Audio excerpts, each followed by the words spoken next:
News ಬುಲೆಟಿನ್ಗೆ ಸ್ವಾಗತ. ನಾನು ನಿಧಿ ಆಚಾರ್ಯ. ಇದೀಗ ಹೆಡ್ಲೈನ್ಸ್.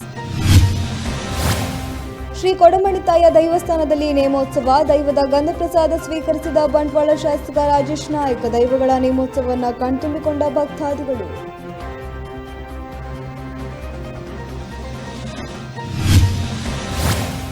ಕೊರೋನಾ ವ್ಯಾಕ್ಸಿನ್ ಅಭಿಯಾನಕ್ಕೆ ಚಾಲನೆ ನೀಡಿದ ಶಾಸಕ ಭರತ್ ಶೆಟ್ಟಿ. ಸುರತ್ಕಲ್ ಪ್ರಾಥಮಿಕ ಆರೋಗ್ಯ ಕೇಂದ್ರದಲ್ಲಿ ಚಾಲನೆ. ಮುಂಜಾಗ್ರತಾ ಕ್ರಮದೊಂದಿಗೆ ಲಸಿಕೆ ವಿತರಣೆ.